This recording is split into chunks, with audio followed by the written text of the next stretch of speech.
Jared's POV. Ilang araw na din akong hindi nakakadaan sa kondo.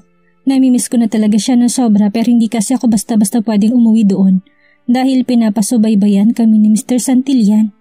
Tinanggal niya mga hearing device sa mga gamit ni Bianca pero mas malala naman ang pinusundan kami halos araw-araw. May investigators working on it for now. Mahirap ang kumilos lalo na ngayong ilang araw na lang ang natitira sa amin. Hindi ko nakalimutan ang usapan namin ng mahal ko ngayong gabi. Kaso hindi ako maaring umuwi doon dahil may nakasunod sa aming tauhan ni Mr. Santillan at ayokong madamay siya. Naiinis na ako dahil alam kong naghihintay nito sa akin sa mga oras na ito. Sumilip ako sa bintana ng kondo ni Bianca nang makita ko nandun pa rin sila. Ay nahahapo ako naglakad papuntang sofa at pabagsak na naupo doon. I'm sorry if you're torn between this and Mariposa. Malungkot na hinging paumanhin ito sa akin na ikinamulat ko ng aking mata. It's okay, ipapaliwanag ko na lang sa kanya mamaya kapag nakahanap na ako ng tiyempo. Ginitian ko ito para hindi nito mag-isip pa. Where's your CR? Tanong ko nang maramdaman kong naiihi ako. Pasok ka lang dyan sa kusina, sa pinto sa may kaliwa. Sagot nito kay napatayo na ako at dumiretso sa sinabi niya. Nang matapos akong gumamit ng banyo ay bumalik na ako dito. Nagulat ako nang iabot nito sa akin ng telepono ko. Someone called and I don't know who she is. Hindi niya naman sinabi kung sino siya. Pagkasabi pa lang niya yun ay nagmadali na akong abutin ito tiningnan kung sino'n tumawag. Nang makita kong si Mariposa ang tumawag ay pabagsak akong naupo sa sofa at napapikit dahil iniisip ko kung ano na lang ang sasabihin nito't lalo na't sinagot ni Bianca ang tawag nito. What did she say? Nag-aalalang tanong ko dito at nagmulat ng mata. Umiling muna ito bago nagsalita. She didn't say anything. Pagkasabi kong nasa CR ka, she said nothing and told me that she'll call again after that. She ended the call. Kibit-balikat nito sabi sa akin na tumayos ito na upo. Who is she anyway? Tanong nito na ikinahinga ko ng malalim bago sumagot. She's Mariposa. Maiksing sagot ko sa kanya na kinamulagat nito ng mata. Oh my God! Don't tell me! Hindi ko na siya pinatapos magsalita dahil tumango na kaagad ako. Yeah, she's the girl I love and the only life I have. Maliban sa mga magulang ko. Nangingiti ng sabi ko habang iniisip ang nakangiti nitong mukha. She's really lucky to have you, Jared. Nakangiting sabi din ito sa akin na kinangiti ko na din. It looks like that I'm the one who's lucky to have her. If you meet her, you really agree with me. I guarantee you that. Napatayo ulit ako pagkasabi yan at tinignan kong nandun pang tauhan ni Santillan. Napahinga na lang ulit ako ng malalim nang makita ko na hindi pa rin sila umaalis. Shit bastards. Inisasambit ko habang nakatingin sa mga tauhan ni Santillan. Nang maalala ko ng katanungang nasa isip ko kung bakit bigla na lang nag-demand ang kaibigan ni Dad ng kasalin na paharap ako dito. Bianca, tawag ko dito na ikinalingon niya tinigil ang ginagawa niya sa cellphone. Yes, remember something and I want to ask you that. If you don't mind, tanong ko na tinanguan niya. Go ahead Jared, I wouldn't mind. Sabi nito tinintay ako magsalita. I'm just curious about your stepfather. Why the sudden wedding?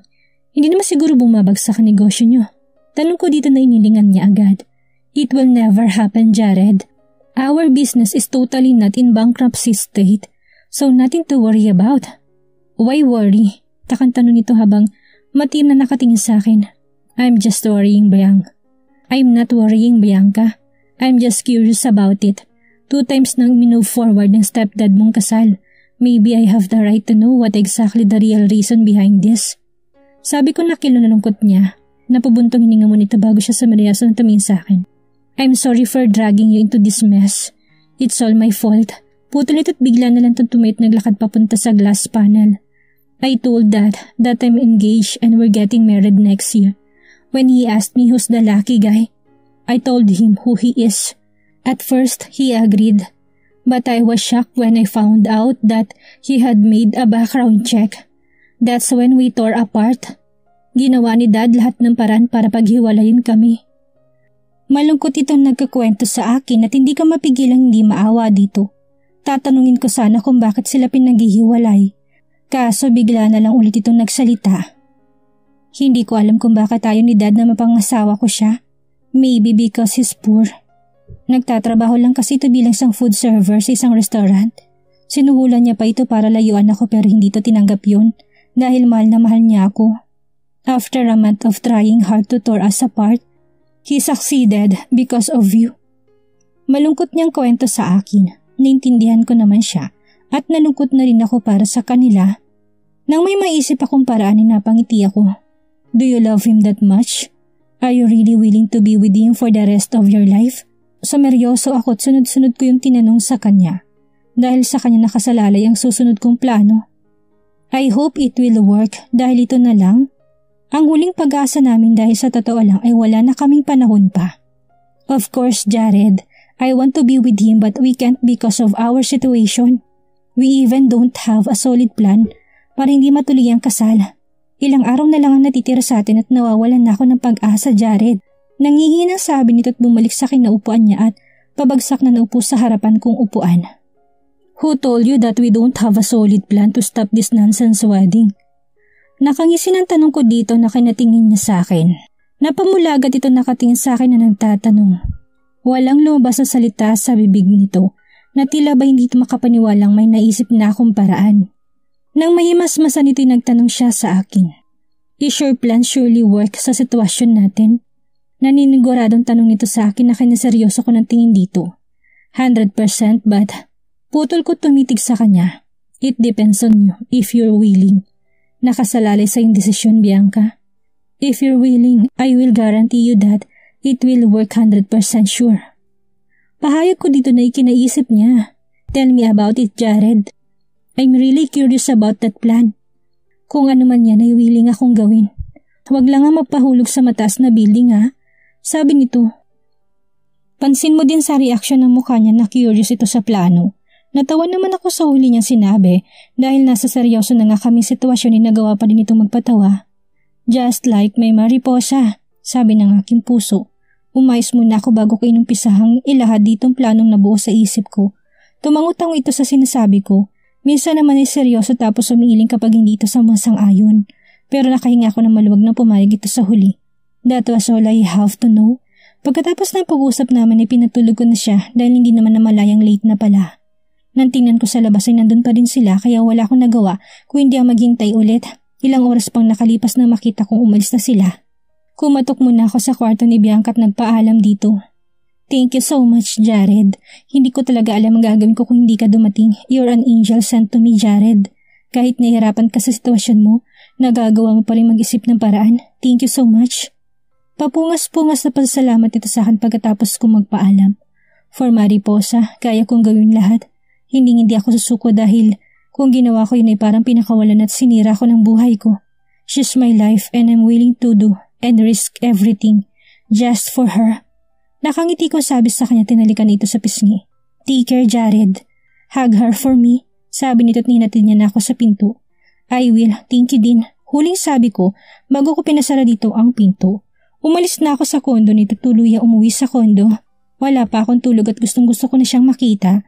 Alam ko nagtatampo nito sa akin pero wala akong magawa.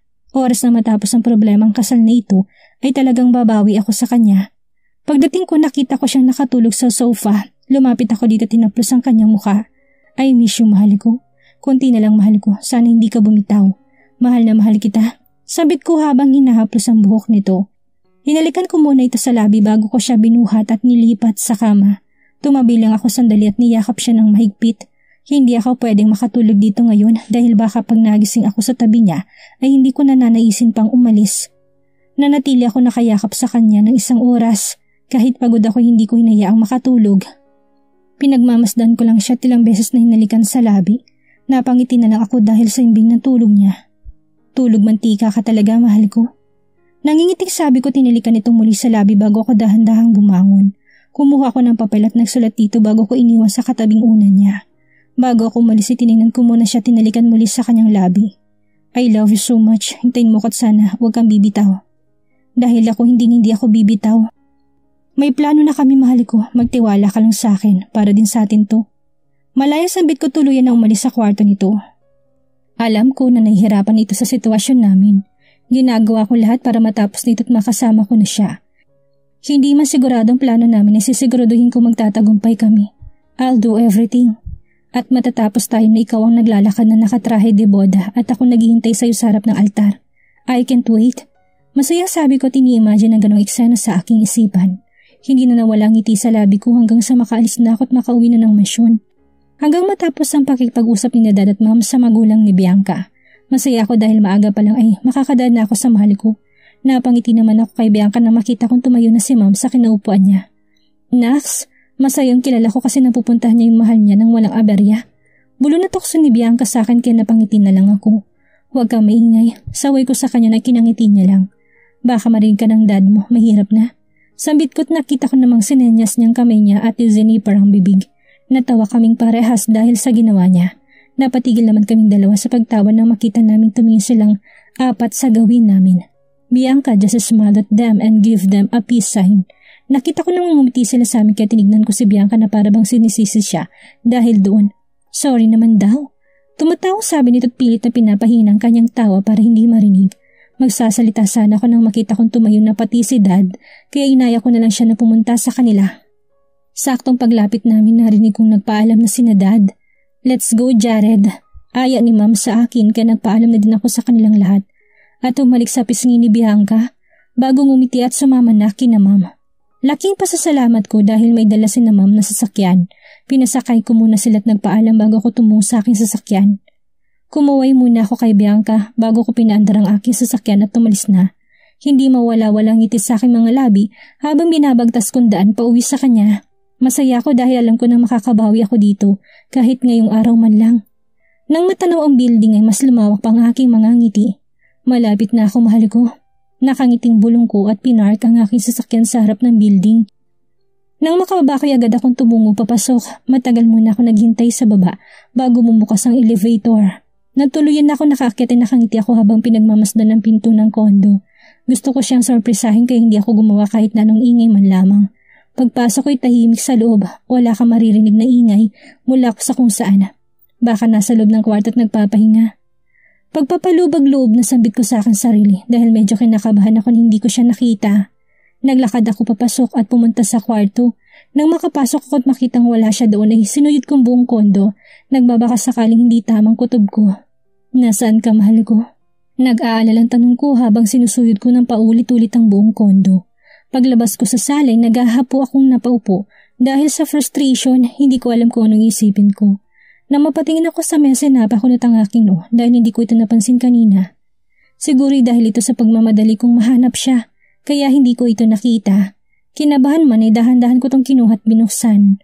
Bumagsak lahat ng pag-asa ko nang mabasa ko nilalaman ng sulat. Mahal ko, umuwi muna ako kina Inang para magkaroon ka ng sapat na oras para magawa mo lahat ng kailangan mong gawin nang hindi ako nakakasagabal sa'yo. Alam ko na umuwi ka lang sa akin dahil iniisip mo kung kamusta na ba ako. Huwag kang mag-alala, mahal ko. Maayos lang ako at sana hayaan mo na ako kila Inang. Alam kong busy ka at wala kang mailaan na panahon para sa akin. Iintindihan naman kita at sana hindi ko mabilitaang natuloy ang kasal mo. Mahal na mahal kita. Umaasa ako magtatagumpay ka. Hihintayin kita, mahal ko. Pagkalapag ko sa mesa ng sulat para naging hungkag ang pakaramdam ko. Ang isiping umalis ito dahil sa nawawalan na ako ng panahon dito na pagpapagilty sa aking kalooban. Aminado naman ako doon, lalo na nangako ko sa kanya na uwi ako pero hindi ko nagawa.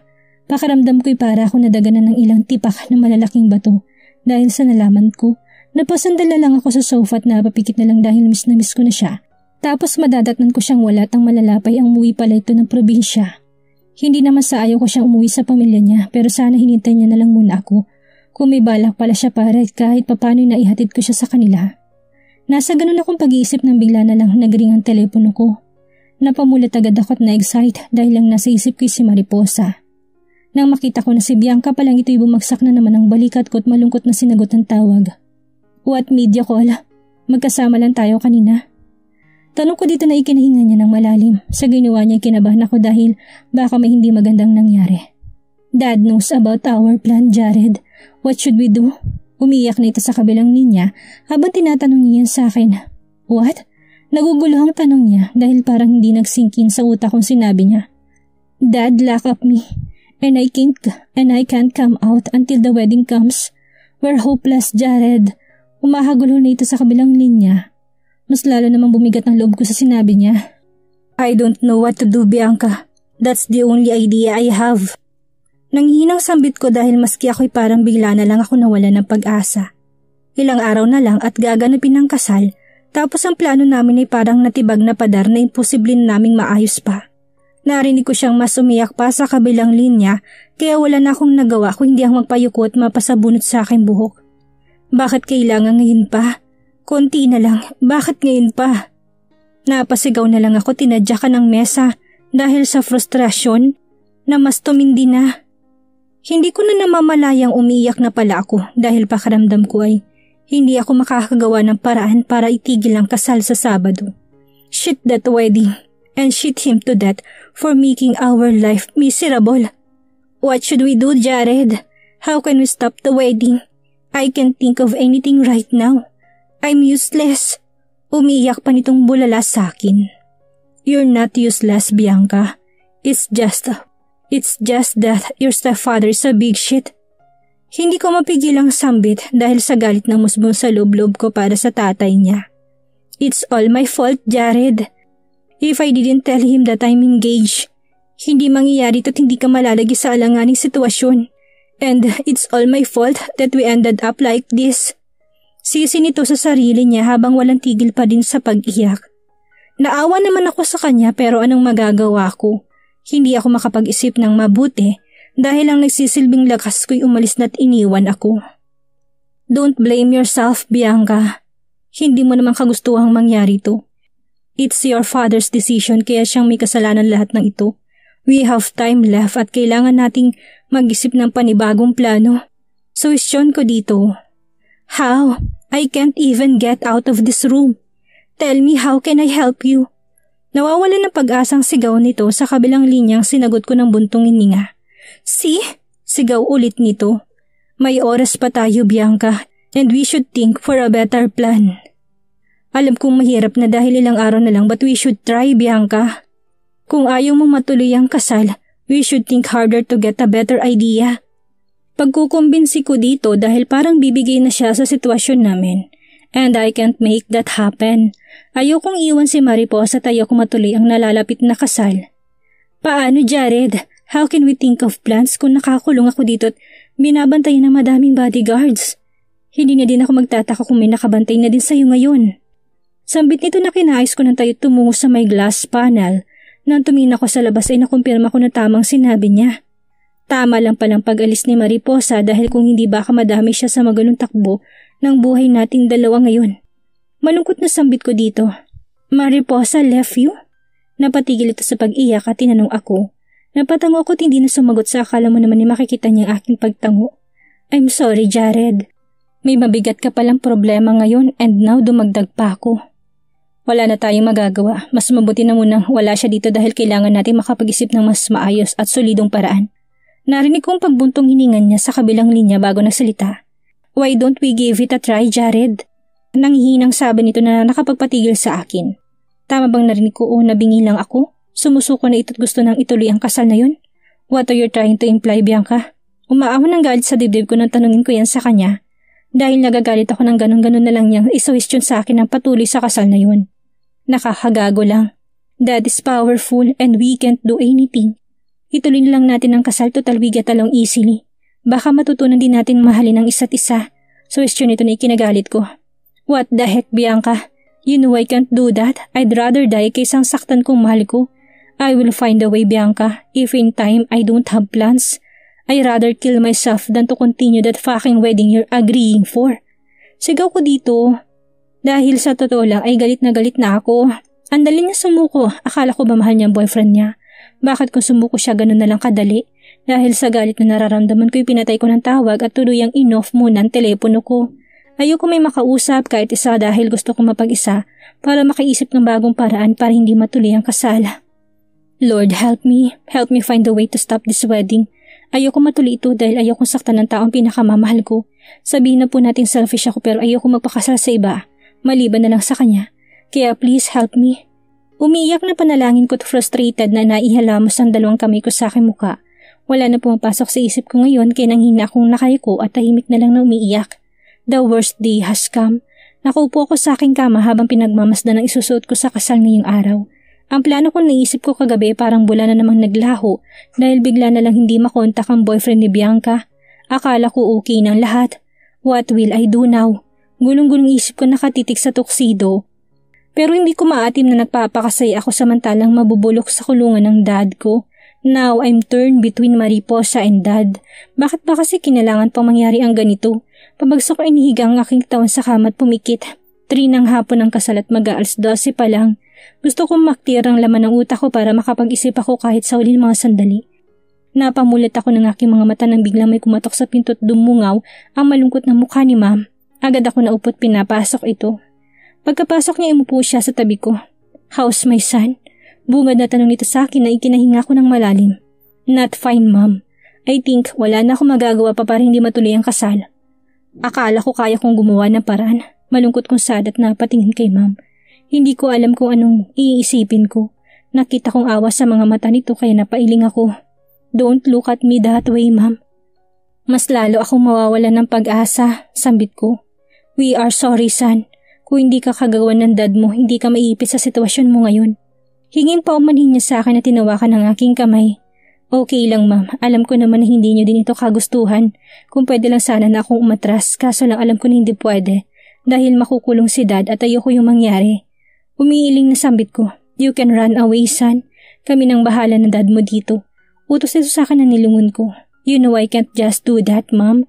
Mahal ko kayo ni dad at ayoko mapahiya kayo sa maraming tao. May oras pa, ma'am, at kakayanin ko makaisip ng paraan. Pagkukumbinsi ko dito pero sa lublob ko'y nawawala na ako ng pag-asa. Kaya mo yan, Jared. You're smart and I know you can. Just follow what your hearts tell you. Huwag mo kami intindihin ng dad mo. Kaya namin to. Nakangiti sabi nito sa akin. Whatever it takes, I will not leave you hanging, ma'am. Humarap ako kay ma'am at yumakap dito para kahit papano lumakas ang loob ko. If you need anything, Jared, nandito lang kami ng dad mo. Handa kami tumulong sa iyo kung sakali. Hinahagod nito ang aking likod habang nagsasalita ito. Gumaan kahit papano ang nahihirapan kong kalooban. Nang kumalas si ma'am ay napangiti ako sa kanya at ganun din ito sa akin. Nagpaalam na itong lalabas dahil madami pa daw itong kakausapin. Pagkalabas ni ma'am ay napahiga ulit ako at nakatitig lang sa puting kisame ng aking kwarto. Nang tumunog ang aking cellphone ay natahimik ko itong nilabas sa aking bulsa. Hindi ko na tinignan pa kung sinong tumatawag, basta sinagot ko na lang ito. Nang magpakilalang nasa kabilang linya ay napabangon ako sa aking pagkakahigat na pangiti. Pagkalipas pa ng ilang oras ay nakasuot na sa akin ng toksido at naghihintay na ako sa harap ng altar. Nang inanunsyong nandyan na siya ay tahimik lang ako nakatingin sa may altar. Bago ako tumingin sa bumukas na pintuan. Isa-isang naglakad papasok ang mga sponsor hanggang sa mga flower girls, bridesmaids and ring bearer at iba pa. Nang matapos ang lahat ay dahan-dahan naglalakad si Bianca kasamang mga magulang nito. Hindi lang siya maganda kung hindi napakaganda. Malungkot ito nakatingin sa aking mga mata habang naglalakad. Humingi ito ng tawad sa paraan ng pagtingin nito sa akin. Tumitig lang ako sa kanya at ngumiti. Nagtataka naman ito nakatitig sa akin at hindi inalis ang pagkakatingin sa aking mata. Pagdating nila sa aming harapan ay nakangiti sila sa amin. Nang iaabot na sana ng mga magulang ni Bianca ang kamay nito nagsalita ako. I'm sorry, but I just can't marry your daughter, sir. Hingi ko ng paumanhin sa harap nila. Nang tumingin ako sa mukha ni Mr. Santillan ay makikita mo sobrang galit sa kanyang mga mata. How dare you do this to us? Seryosong sabi nito sa akin at dinuro pa ako. Hinayaan ko lang siya at sinagot ito. Alam na alam niyo rin hindi dapat ako nakatayo tumatanggap ng kamay ng inyong anak, Mr. Santillan. Seryoso din sabi ko tumingin na matiim dito bago tumingin kay Bianca naguguluhan sa mga nangyayari. Simula kasi nang ikulong siya sa bahay nila hindi ko na siya nakausap pang muli. Wancho, anong ginagawa ng anak mo? Tumupad ka sa napagkasunduan. Sigaw nito kay dad pero nakatayo lang si dad at nakapamulsa lang. Malaki na anak ko at alam na niyang ginagawa niya. Kung ano man ang desisyon niya, susuportahan ko siya. Kung naisipan niyang hindi ituloy ang kasal, nasa tabi niya lang kami at hindi namin siya pipilitin gaya ng ginagawa mo. Kibit balikat na sabi ni dad. Nang tumingin ako sa kanyang nginitaan niya lang ako tinapik ang aking balikat. I will sue you, Wancho. Wala kang karapatang ipahiya kami sa maraming tao. Sigaw ulit nito. Nagtataka na din ang mga bisita sa sigaw ni Mr. Santillan. Hindi mangyayari yan, Mr. Santillan. Dahil kumonsulta ako sa abogado namin at valid ang kasunduan niyo. Dahil lasing si dad nang pumirma siya. Kaya wala kang isasampang kaso kay dad. Seryoso pa din sabi ko ditong kinatahimik niya. Humarap ako kay Bianca at tinanong ito. Do you want this wedding to continue, Bianca? Tanong ko dito na nilingan niya. Si Mr. Santillan, ayaw din ng anak niyong kasalang pinipilit niyo. The wedding must continue dahil ginastusan na namin na lahat. Itutuloy niyong kasal o magkakagulo tayo dito. Pagbabanta nito sa akin na kinatingin ko kay Bianca. Do you want this to happen with the one you love, Bianca? Tanong ko ni kanumulagat nito't napatango agad sa harap ko bago nagsalita. Yes, if only he was here. Nakangiting sambit nito. What are you talking about, Bianca? That bastard didn't have the right to be part of our family. Isa lang siyang hampas lupa't hindi kanya kayang buhayin. Bago pa makapagsalita si Bianca, inunahan ko na to. Hiken, seryosong saad ko. I invested in him at sisiguraduhin ko sa'yo magtatagumpay siya. Gagawin ko lahat para magtagumpay siya at ipapamukha ko sa iyong pang-insultong ginawa mo sa kanya. Madiin at puno ng kumpiyansang sambit ko dito. This wedding is off. Let's go, Bianca. Sigaw nito, tihilain sana si Bianca ng tinawag kong taong hindi niya inaasahan. Samuel, pwede ka na lumabas. Malakas na sabi ko, tumingin sa may altar. Nang lumabas ito mula sa pintuan sa gilid ng altar ay tinignan ko si Bianca. Gulat ito't naluluhang nakatingin sa boyfriend nitong nakatuksido ng puting nakaterno sa gown niya. Nagtatanong na tumingin sa akin si Bianca kaya nginitian ko siya. Nasa sayo ang desisyon ngayon, Bianca. Nandito na tayo sa harap ng altar. Ang mga magulang kong tatay magulang Samuel dahil sa ulila na nga ito. Ikaw ang magdesisyon para sa sarili mo at huwag kang hayaang diktahan ka ng kung sino man. Sundin mong puso mo. Hinawakan kong kamay nito't pinisil. Huwag na huwag mo akong susuwayin, Bianca. Tara na. Sigaw ni Mr. Santilla na tinila ng braso ni Bianca. Nagulat ang uli ng pumalagit at tumarap sa kanya. Alam ko po nakapakanan ko lang ang nais niyo, Daddy. Wala akong pakialam kung gumapang man ako sa hirap. Dahil sa totoo lang, Daddy, sawa na ako sa buhay prinsesang nakasanayan ko. Wala na akong pakialam pa kung mayaman na siya o mahirap. Kahit itakwil niyo ko bilang anak niyo yung tatanggapin ko. Umiyak na sabi nito, tinalis ang kamay ng daddy niya sa kanyang braso. I'm sorry, Daddy, pero gusto kong ituloy ang kasal namin ni Samuel. Sambit nito't naglakad papalapit kay Samuel sa tabi namin at niyakap ito. Tahimik lang si Samuel na yumakap na mahigpit sa kasintahan niya. Pagkatapos niyang hagkan sa noo si Bianca ay humarap ito kay Mr. Santillan at niyakap si Bianca sa kanan niyang bahagi. Alam ko po na wala po akong may pagmamalaki sa inyo sa ngayon, pero sinisiguro ko po sa inyo na gagawin ko pong lahat para hindi siya mahirapan.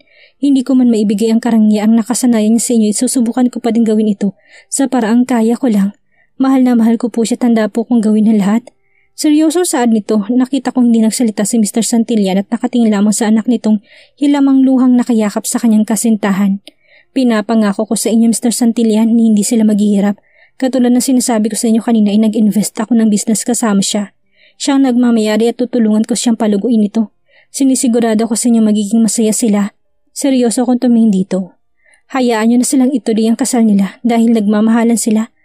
Huwag niyong hadlangan ng kaligayahan ng inyong anak. Hayaan niyo siyang maging masaya sa piling ng taong nagpapasaya at mag-aalaga sa kanya ng buong puso. Pangungumbinsi ko dito, nakita ko na napayuko ito nang humarap nito sa amin na hilam ng kanyang mga mata ng luha habang naglalakad palapit kina Bianca.